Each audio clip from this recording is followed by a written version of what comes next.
You guys aren't gonna believe this crap. I accidentally, instead of pausing the recording, I stopped the recording. That means this is gonna be a 3 video files that I'm gonna have to render together. Oh, I ain't no way this is going up today. Oh, great. It's almost 2 hours long, too. It probably will be over 2 hours by the time this is over. Really, really long video. I did not expect it to be this long, but, you know, whatever. In the basement, the club members were talking about their grand counterattack. Rika was a little disappointed that she couldn't have joined them, but she was happy that Akasaka told her what she had been waiting to hear. Rika told him how heroic he had been and how little embarrassed. Kasai was doing alright, but Shion wasn't doing too well. Of course, it wasn't life-threatening, but she couldn't hear well in her left ear, possibly due to being so close to an explosion. To test her hearing, I went around to Shion's left side and whispered some dirty words. She seemed to be able to hear them fairly well. Of course, she might have been hearing through her right ear, though. Shion decided to lie down on the tatami mattress in the torture room while Ari kept an eye on her. Mion was very worried, but Shion told her that she was okay and forced her to go ahead with the next operation. Mion complained that Shion didn't understand her feelings. They would have to come up with an idea to rescue Tomotechi from the clinic. They had Akasaka and Kasa on their side, both of whom were used to battles. And they also had Ari, which knew about the secret base of the clinic. They would have to get moving quickly, but they had to at least have a plan. It was almost 10:30 a.m. Because of what they had gone through, and they were exhausted, and they felt like it was almost evening. But if they were at school, it would be only the second or third period. They had to pull themselves together. They had to regain their fighting spirit. Ari checked Shion's left ear with the pen light. I'm not a specialist, but your eardrum may have been damaged. Do you have a headache or feel dizzy at all? No, I'll be just fine. Ari wet his handkerchief and wiped Shion's face gently. Are you surprised that the manager of the Hinozawa fighters was in a gunfight, Yeah, I am. I heard you were ready to give up your own life. My bearer son told me. Geez, things like that sound cool in the moment, but when you survive, they're pretty embarrassing, huh? If something happens to you and I live, my sister will never forgive me for that. I don't have my loved one anymore, but Sis does. I don't mean to tease you, but you're talking about Satoshi-kun, aren't you? Well, I don't know. Who knows where he could be? I don't even know if he's alive or dead. He's alive. Sean's thoughts stopped in their track when Ari answered immediately. Satoshi Hojo-kun is alive. He developed terminal symptoms due to his excessive stress last year. Many other climbers had already told Shun about the current situation, so she kind of understood what he meant. I thought I could treat him with the same drug I used on Satoku-chan, but Satoku-chan was one of the very rare and lucky cases, but Satoshi-kun's treatment has been very difficult. It's still going on. Satoshi-kun, he is still alive. I'm sorry for not telling you this until now. Holy shit. I was really hoping that Satoshi was still alive, or it would come back or something. I kind of, was thinking it was just wishful thinking, but wow, they're actually doing it. Wow. Satoshi-kun is the base of the clinic. Shion and Ari returned from the torture room. Shion looked very serious, as if she had gained the determination to fight. Kichi and the others were just talking about how the enemy found where they were. Shion answered immediately. Do you think they might have some kind of device on Ari's clothes? Not his personal clothes, but something that the clinic provides. Do you mean my coat? Excuse me, let me check. Sean checked Ari over like an inspector at an airport. Then she found a little button on the back of his collar. It was a little round button. There was no reason why a button like this would be on the back of the collar. This is probably it. This is how they found us without following the car. Damn it. As long as we have this button, it's possible for us to create diversion, right? A decoy unit with this button could lure the enemy away, and while the clinic was short on staff, we attack and rescue Tomotechi-san. I think that's the best way. Oh, in that case, the decoy unit should bring our foes to my hills. Yeah, that area will be perfect. It's pretty vast, so the enemy will have to bring lots of men, rendering the clinic practically empty. But we'll have no way of knowing how many will stay behind at the clinic. Mr. Tomotechi is there, so they'll probably leave an appropriate number of men to guard him. In that case, we should ask them if they want more than Tomotechi to the decoy unit. Are you sure, Rika? Yes, as long as I'm with anyone else at Toko's hills, I won't be caught. Only club members know the hill well enough, so maybe it's a good idea to use as a decoy unit. Yeah, that works, so the adult unit will attack the clinic while the decoy unit lures the enemy away. What's the chance of success? As long as Hakasaka pretends not to see anything since I heard you're a policeman, because I spoke while loading this gun. I'm off duty now. Akasaka replied while checking an automatic pistol. He hadn't used this particular gun before, but he was used to handling guns. He was prepared to fire, too. I already tried to memorize how to remove the safety, but he looked nervous. Have you ever used a machine gun before? No, I've only ever used handguns. Then maybe you should get used to it. Make sure you have a full magazine at all times and have another gun just in case the magazine gets stuck. Kasai-san, is that a shotgun? The odd-number shots are slug bullets that can suppress enemies as well as destroy walls. Well, I know people call you Shotgun Tatsu, but you really are a shotgun expert, huh? Shotguns are very deadly, therefore even without firing a shot, my opponent may surrender. By the way, I have some bulletproof vests, you should wear them. Kasai sounded very dependable, but at the same time he reminded everyone that this operation would be a very dangerous one.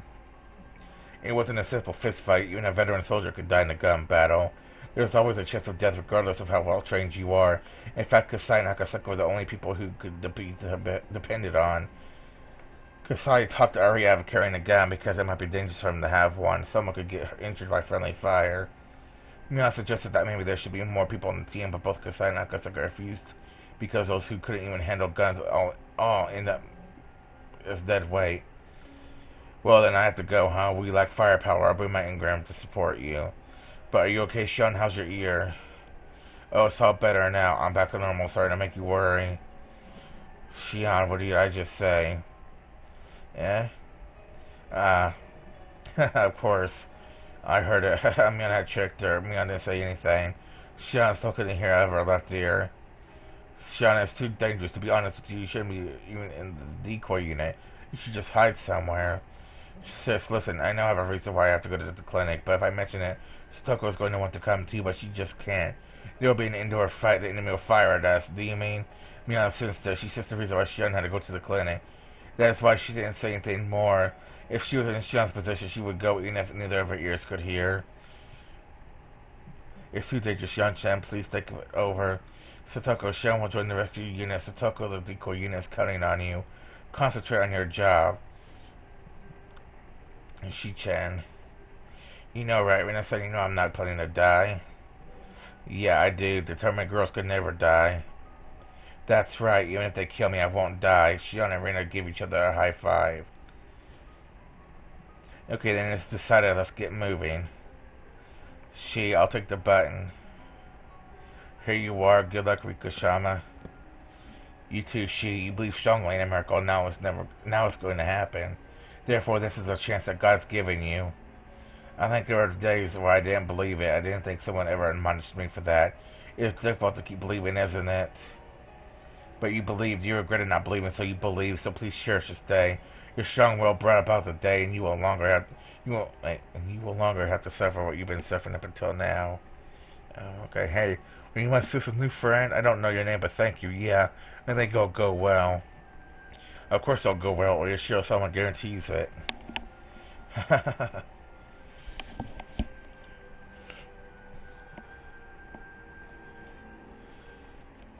Oof. The mountain dogs had retreated and reorganized their units. They were now ready to attack again. Sakana was furious at them for not being able to bring back Art to the clinic, even though they had her in their hands. She gave an order to capture her with all the mountain dogs' forces put together. Their vehicles were at the clinic, and they were all standing by for the order to attack.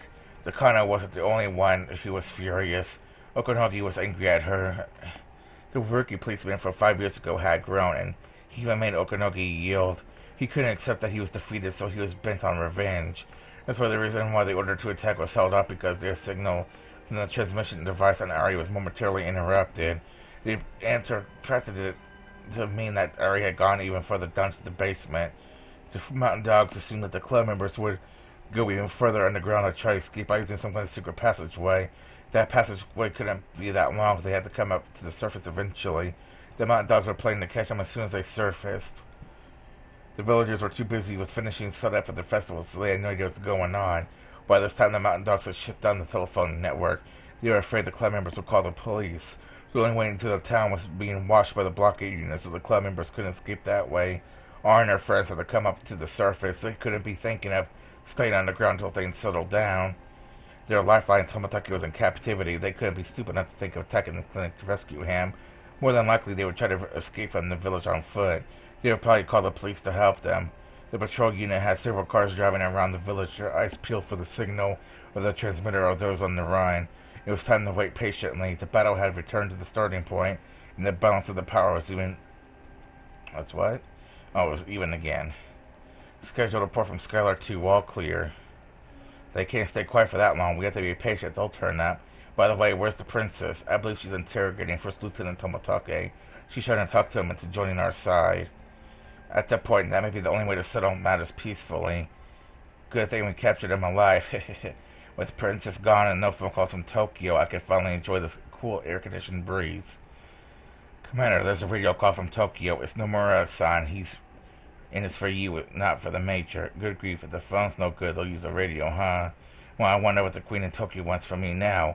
Okunogi and the Mountain Dogs here, over. Okay. Tomotaki was being held in a small meeting room. He was shoved under a desk. He was restrained so tightly that he couldn't even turn around. Takano was sitting in a chair next to the table, staring at the whiteboard. It outlined the research plan that was to be shut down. But Takano wasn't really reading it. She was just staring. Neither of them said a thing. Silence filled the meeting room. It was almost 11 a.m. What a long day. I was woken up so early that it's not even noon yet. Tomotaki didn't reply. Jiro-san, do you think you can help me? I don't need the Mountain Dogs. I only want you. The Mountain Dogs can't comfort me. I've only realized that your insensitivity is the only thing that can. Jiro-san, you knew that, right? Is that why you acted that way, right? You thought there was no use in trying to sympathize, and yet you tried to comfort me. That's what you thought, right? You only pretended to be insensitive to help me enjoy myself, didn't you? I'm not speaking to you as Major Takano. I'm speaking to you as Mio Takano. You still won't talk to me? A hostage may only give me his name, rank, and identification number. Takano hung her head. I don't have the key to those handcuffs, sorry. That's fine. I didn't ask for you to remove them. Would you like a cup of coffee? No, thanks. I don't want you to have to help me go to the bathroom in that position. It was hardly a conversation, but Takano was happy that Tomotaki finally replied. However, that wouldn't solve any of their problems. If you must kill me, I'm alright with that. And my peace when I was caught. Yeah, I was planning to kill you tonight. I'm glad you're prepared for that. Good, then my resolve won't go to waste. Hey, you don't want to live. If you promise to join me, you don't have to die. My superior said there's no point in keeping you alive, but I'll work something out. Who are your supervisors? I don't know. The person who contacts me calls himself Nomura, but I'm sure that's not a real name. I really don't know. But you get to talk to her before you decided to do this, right? I've only talked to her a few times, but when I think back, she probably just wanted to use me. But at the time, I thought she was the only person who could understand me. I understand. I knew there was a time when you needed someone to help you. I wish I could have been there for you. Yeah, if you were there, that would have been so nice. Nobody has died yet, but I'm going to kill them. You have your masterminds, but there are other masterminds in Tokyo who oppose them. Most of them want to hush up this issue. You may think it's too late to do anything about it, but you're wrong. There's still something you can do. You can make this whole thing disappear. And my grandfather's research on the syndrome will disappear too, won't it?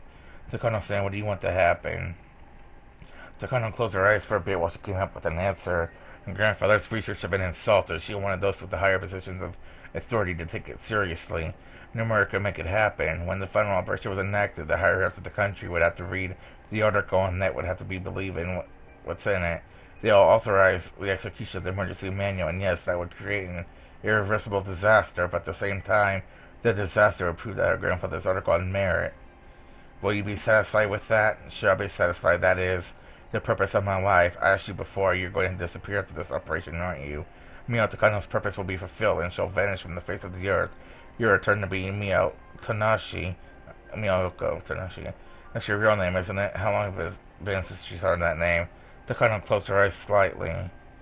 Yeah, that's right. Soon enough, I'll return to being Miyoko Tanashi. Tanashi Miyoko lost her parents when she was sent to an orphanage as a little girl. She died after being tortured. That's what you said, right? Yes, I did. I'll have to go back inside of that metal fence. Have you heard?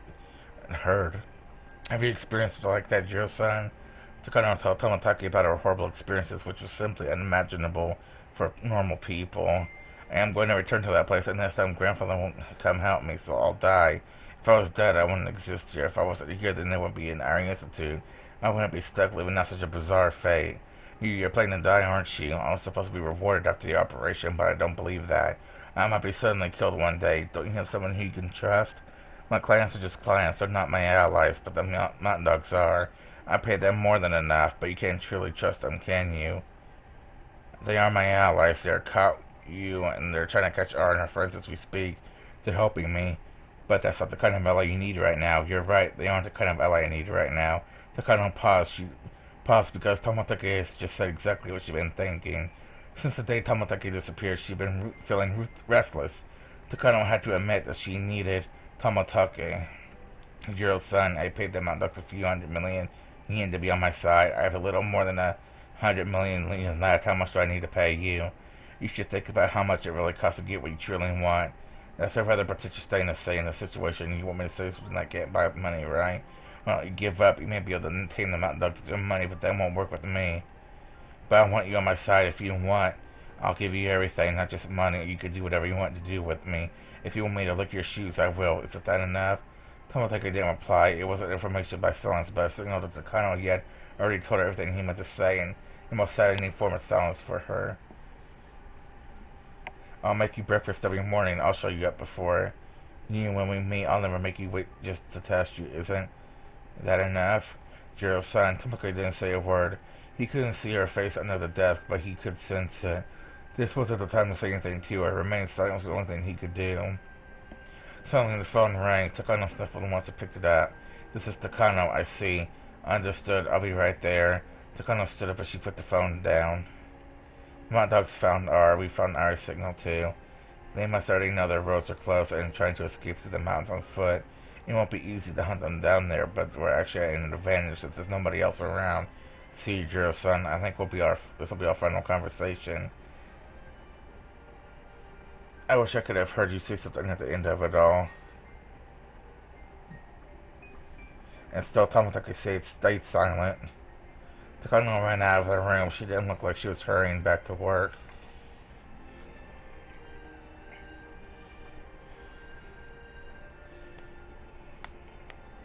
Oof, still going, huh?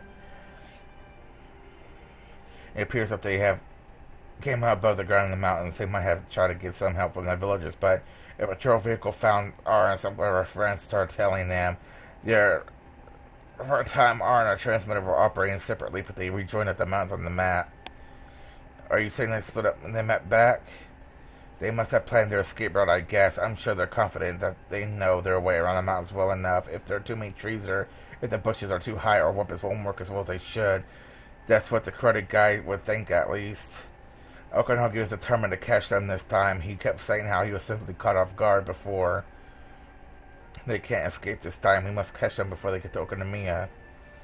Yes, I know. Since they know the mountains better than we do, we'll have to get serious. All our units will besiege and overrun them. All units, did you hear that? Think of it like a soccer game. Our opponents are going to try to score a goal. That goal is Okonomiya. Don't let them get there. The karate guy's mine, though. I will absolutely bring him down. Phoenix here, roger that. Nightingale here, roger that. Skylark here, roger that. Heron here, roger that. All units move out. If we fail, it's game over. Quite so. We cannot fail. I'll take him in. The corpse from here, do you think? It'll be alright to leave Tomotage behind? Sure, we're leaving 8 armed security guards behind. Even if the enemy came at them with double that number, they'll be fine. That karate guy will be more of a problem. We simply can't underestimate him. The security unit guarded the base of the Ari Institute, which was the heart of the organization. Therefore, they were armed more heavily than anyone else in the Mountain Dogs. Okanogi's confidence in the security unit and his newfound obsession with defeating the Akasaka made the diversionary plan a success. But at the same time, that meant that decoy club members would have to deal with the full force of the Mountain Dogs. The dogs' white vans ran through the village. While they couldn't fire shots outside, all members were carrying stun guns that fired electric needles. While on poor on range, they could subdue a target instantly. With the flip of a switch, they could change between merely stunning or killing their target. The perfect weapon for people like the Mountain Dogs. The van separated into groups and headed for the Mountain Dogs. They were planning to surround their enemies and then smoke them out. Commander, all units are standing in position. Very well. Major, please give this the order. This is Takano. Make sure to capture R alive. I don't care if you kill the rest. Don't let them escape. Finish it right there. Nightingale, Skylark, Heron, start hunting. Phoenix will be the goalkeeper and will be the reserve. Be ready for anything. This is Phoenix 7. Roger that. Let's begin. The Mountain Dogs started marching, spread out in the few line in the line with a few minutes between them. The mountainside was a savage land where not even the villagers would dare tread. There were some trails, but no paved roads for human beings. It required an enormous amount of diligence and patience to hunt on a mountain like this. All the dogs were very nervous. They were told that most of their enemies were children, but there were a few well-trained adults with them as well. In addition, they were supposedly armed quite heavily, and they knew the layout of the terrain quite well. It was obviously going to be a tough battle. Okanogi, how many people do you usually need to search a mountain? It's hard to say, but I'm sure there will be more people than we have. The better position we'll be in. But all the mountain dogs put together, we won't be even close to enough. But our enemies are just a small group of people. Do you think we're at an advantage? Well, you know, people always say it takes thrice to force to break the defense. We have twice more than that on our side. Well, that theory works if we're talking about thousands of soldiers. If it doesn't work in the smaller scale battles, the U.S. Armed Forces proved that in the Vietnam War. Then in this case, how great of a force do you think you need to search this mountain, Okanogi? Whatever works, I guess. I don't know what you mean by that. What would be an appropriate military force? Considering what happened this morning, we have to conclude their commander is extremely brilliant. They also have at least 2 weapon experts, and they have at least 1 close combat expert. Okay, I see that, but the rest are all kids, aren't they? That's what I think too, but we're in their territory. One kid who knows an area well can be equal to a finely trained patrol unit. They are more troublesome than you think, Major. Then tell me how great of a force you think we'll need to actually suppress them. We'll need 1 division at least. Let me explain what I mean by that. 3 or 4 mountain dogs make a battalion. 3 or 4 battalions make a regiment. And finally 3 or 4 regiments makes a division. Are you saying we need 30 times as many people? Of course, that alone isn't enough. We need to get in touch with an artillery base and request an advanced bombardment. If we could get help from the air, I would want a Phantom to drop a napalm bomb. You got to be kidding me. We don't have that much force at our disposal. What do you think would happen if we tried to chase them down with our current manpower? Well, it won't be easy, that's for sure. Okanogi laughed boldly. She said it wouldn't be easy, but he also seemed to be implying that he was the only one capable of doing it. Although this is their territory, this just got here a little while ago. They don't have a base and they don't have any time to set up traps. I don't think they have enough time to use their knowledge of the mountain to their advantage. As Takano listened to Okanogi's explanation, she felt a little anxious. When she pretends to be friendly with Satoka, a long time ago she used to tell Takano all about her mountain. Takano remembered how Satoko told her about all the kinds of traps she set up, but she couldn't recall which mountain Satoko was talking about. Skylark at the base, we located some of the targets. We can't see R, we're still searching. We can use them as a hostage, just capture them, even if R isn't there. Nightingale, you hear that? Gather the nearby units to block their escape route. Roger will back you up. Well, of course, today they want to cut off our escape route, wouldn't they? Some fallen trees were leaning against a much larger pine tree, forming a natural scuffle. A small hut made of plywood would have been built on top of them. It was one of Satoku's many secret bases. It was a perfect spot so Mignon could see the foot of the mountain well. Wow, this is what Michan expected. Well, until then, we'll see what they've got, huh? Can we win? Can we? What are you talking about? Enemy's commander is worthless. They need at least 1 division, but they're trying to attack us as a single company. What are they thinking? We'll see how many of them will be able to take down the mountain in one piece today. Damn it, this is Skylark 2. We've been attacked. Shit, don't let them get away. They let loose tons of logs. Skylark 6 sprained his ankle, unable to pursue. We'll go on without him. Yeah, don't let them escape. Keep chasing them until the end. Don't give them a chance to rest. Skylark 11, we've encountered our traps. Skylark 12 and 13 probably had concussions. We would have been dead if we weren't lucky. This is Skylark 16, and Chop got me. I'm tangled in steel wires, unable to escape. I can't cut them with my knife. Somebody bring a wire cutter. Chaotic radio transmissions came in one after another. Obviously, Okanogi had been wrong about the mountain dogs being in an advantaged position. Nightingale taken to a base. Those bastards disguised as a pit. Chop was with a well. 2 members fallen and unable to rescue them. We need help, huh? Well, stop. What's the matter, Nightingale 10? Come in. Nightingale 10. This is Nightingale 10. I've been hit. I was pushed from behind. Nightingale 9 through 11 are in the well now. We're unharmed but unable to escape. Shit. Base there, Nightingale. Your backup's been attacked. Didn't make us see our movements. Watch out. This is Nightingale 1. I have questioned how can they see our movements. There's no UAV in the air or anything. Skylark 1 in the base. We felt in our pursuit. We lost them. This is impossible. This mountainside is full of traps. We've already We had a lot of injured men and only covered a short distance. Heron 1 to HQ, we found R and some of our friends. We're going after them. We need assistance immediately. Hehehe. They split up, huh? They're planning to confuse and take us with chops. Heron 1, be careful. They're luring you into a chopped area. They're splitting us to divert us and are planning an ambush. This is an extremely advanced tactic. They have already made many injuries in the other units due to chops and ambushes. Be careful. Be prepared for anything, Heron 1. Heron 1? Heron 2 to base. Heron 1 is trapped. Come on, somebody cut the rope. The rest of you keep going. Don't let or escape. Nightingale 1 to base. Nightingale 7. His team has gone silent. It's very possible that they've been attacked. Allow us to send assistance. This is Heron 5. 3 of our unit members have been knocked out by falling jumps. What the hell is this? There are more ahead of us? This is Skylark 13. I was down.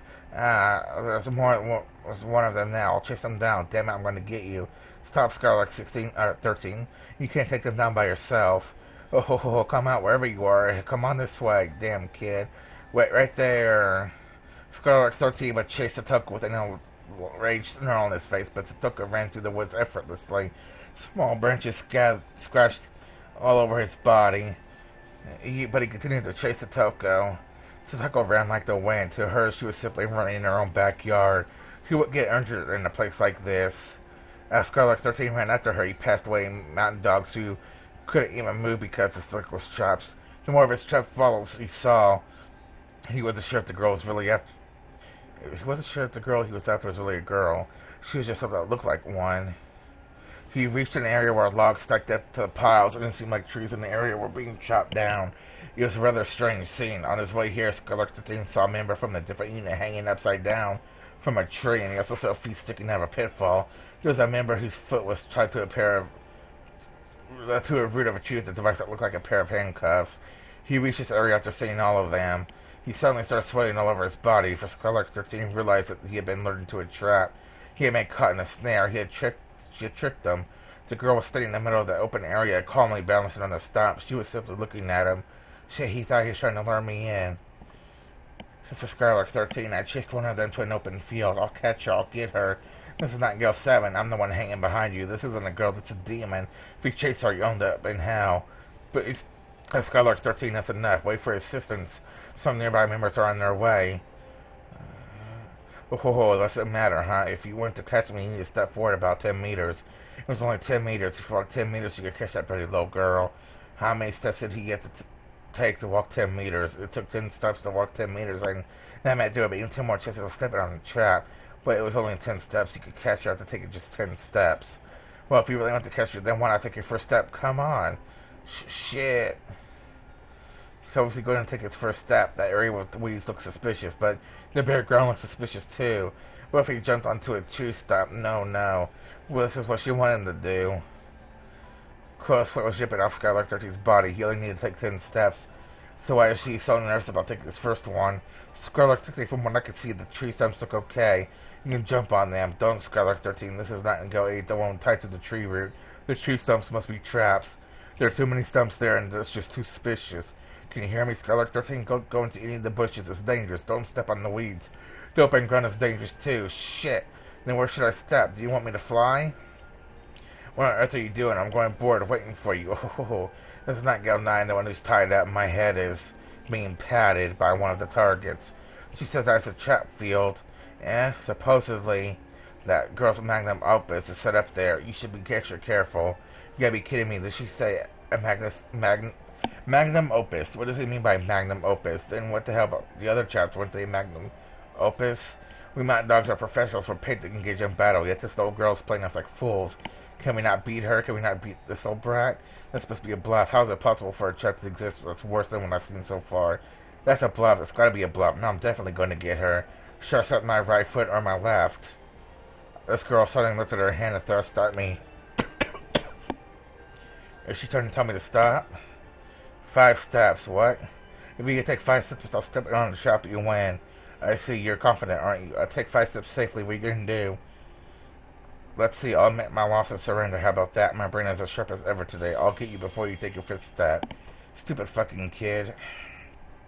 Calm down, Skylark 13. Don't let you provoke you. She's a demon. Don't let her appearance fool you. She can read your mind. We can't defeat her. Basis Skylark 13. Don't go any further. That's enough. Nightingale's almost here. Just stay in position. But that would mean I lose. 5 steps, 5 steps, you say. Damn it, I'm in 5 steps, right? Just 5 steps, right? How many times do you need to repeat it? A man should only say things once unless he's whispering words of love. Damn you, kid. Scarlet 13, she's going to read your mind.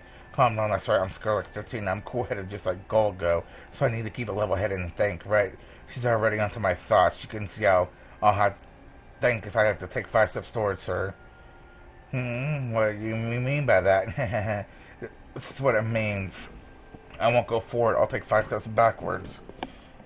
I did it. I was certain it was a trick. If I take 5 steps, I win.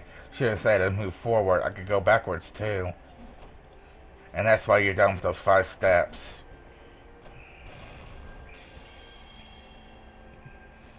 Skylark 13 down. That fool, he let her mess with them. Satoko's remarkable performance was just her own effort alone. Mion had mastered the geography and the enemy's formations while instructing Satoko. Satoko marked all of her chops on the map. When that map and Mion's ability to combine, the club was simply unbeatable. Rika and Hinu, who knew about the mountain almost as well as Satoko, relayed orders on Mion to Kichi Arena. Then they prepared for the ambush. The chops didn't always activate when they were stepped on. Sometimes Kichi and the others were setting them off at the moment. Kichi and Arena continued to fight everywhere according to Mion's orders, but sometimes they hide and sometimes they attack. One by one, they eliminated their enemies. Satoko's traps had been taking out most of the enemies, but Kichi's surprise attacks with this bat had worked out successfully too. Not even the well-trained mountain dogs could respond to attacks after being stunned by these traps. Humans need a little time to react. According to the research done by the U.S. Armed Forces, the average reaction time is 15 seconds. In other words, any soldier is powerless during the 15 seconds following the surprise attack. Shortening those 15 seconds is one goal of their training, but no matter how much they train it, will never become a zero. The radio communications actually made things much worse for them. The more they had about damage done to the other units, the more worried they got. The slowed them down and made them think less strategically. At that point, as far as I was concerned, the mountain dogs were no longer a force to be reckoned with. Kichi was successful. He bundled them all up nicely together. Nipa? Well, Satoko did it too. She finished them all off. Yeah, got it. Looks like we got 5 more points with this one, huh? Okay, my lovelies. What are you gonna do now? How about 30% of your southern army has dropped out? At least 1 or 2 men had to respond to calls from injured soldiers. And what about that means is that they hardly have anyone left. Any decent commander would order a retreat around now. Here's a Scarlet one. We have 2 injured men in our unit. We don't have anyone to continue the pursuit. We have no other choice but to give up. Scarlet one, we might have been badly damaged, but we're definitely narrowing the enemy's range of action. You may not withdraw. Maintain the front with what you've got. Shit, Scarlet one, now unit's commander's basically telling us to die. Check your supplies once more, and we'll resume the march. The Cardinal said so meant that she won't allow it. The morale of the unit commander is down, but his request to withdraw is denied, and they have to resume the march. Here's our chance. Rika-chan, meet up with Reina and learn them to Section Z. The chops there are something else. I need to tell Kichi and move on to Section X. What a fun game. I remember Mia's in perfect form. If she was born in a different era, her name would have been in the history books. If you ask me, Nelson and Togo are both mediocre. It's like I can see this mountain inside and out. Mia was the type to display exponential ability. When she was down, she's at rock bottom, but when she's in perfect form, she's just terrifying. That was the blood of the head of one of the 3 families of Hinamisawa. If Mia had been around for a historical battle, she would have changed history. If she would have joined Napoleon, Siberia would have been French territory. If she would have joined Hitler, Europe would belong to the Third Reich. And if with all that, the battle in the mountains was simply diversion. Just as the men had expected, it was in a collapse of the chaos. If the mountain dogs could think calmly, they could have realized that they hadn't seen any adults, but they didn't notice, confused as they were all by the attacks they were suffering. Of course, that too was part of Mion's plan. The skill that diverged would hide the fact that there was a rescue unit going in to get Tomatake. Therefore, the more chaotic the battle grew on the mountain, the better it was for the rescue unit. That was why she chose such an instantaneous method of fighting. But at the same time, that was exactly the kind of fight Mion had preferred. She didn't intend to let it just be a diversion, and she was planning to destroy the mountain, the dog's main force on these mountains. Yet the frightening of all was our home advantage. It wasn't exaggerating to say that the theory that the defenders have thrice the advantage of our assailants is heavily due to their advantage of location. And in that case, how was the rescue unit doing? were they at a disadvantage because they were on offense. Their 4 rescue units, led by Uri, were hiding in the bush next to the clinic. Let's go. The security camera says the clinic is broken, so it's safe. You want to attack from the inside? Are you sure? Our enemy is completely dependent on the security system, so it should be alright. Okay, let's go then. Should we head along the wall to the back of the director's office? Yes, I didn't close the windows when I left, so it should still be open. And when you go into the window, there's a back door and a security camera, as well as a security room for the first floor. There should be 2 guards in there. The entrance to the basement is being observed by a security camera, so they'll find us right away. Okay, then we have to take those 2 guards down the first floor then, right? It's a basic rule to assure an escape route. We'll go into the office and then to the security room on the first floor. They moved forward, walking against the wall so that they remain in the blind spot of the security camera so they'd soon reach the window of the director's office. If any village kids saw them, they'd assume they were playing around pretending to be spies. Ari was glad that the clinic was closed on Sundays. Ari peeked into the room. It was exactly how he left it. The window was open too. The 4 of them stuck into the room to that window. I guess I could put his ears against the door to the hallway. He then signaled the others to let them know that there was nobody on the other side. Since the clinic was closed, I'm not dogs were the only people around. It being Sunday really was fortunate. It was a very quiet clinic. The chorus of the cicadas was the only thing that could be heard. There was a clock on the director's desk. It was almost 11:30 a.m. Sean was surprised to find herself getting hungry, given all that was going on. Kasai and Nakasaka checked over their weapons. Ari brought out a book of blueprints from a locked bookcase. The title said Construction Plan for the Ari Clinic. This is the director's office. This is the security room for the first floor. It's right next to the office. Those red marks are security cameras. The security room on the first floor shouldn't be a problem at all. The basement will be a lot more difficult. This is the underground research situation. Or section, not situation. This is the entrance to it here. But here's the stairwell to the second floor, and the blueprint we gave it to regular workers, but there's actually an entrance to the basement hidden there. And this is a staircase to the basement. This is quite the basement. It's actually bigger than that section above ground. That proves that basement contains the real identity of this clinic. And this is the door that requires Coach's security access card to open, huh? Is it possible for them to revoke your access card? Is there a way to break through the door just in case we can't use it? It's a strong door. When destroying all the evidence, we're supposed to shut the door and pump the water into the place.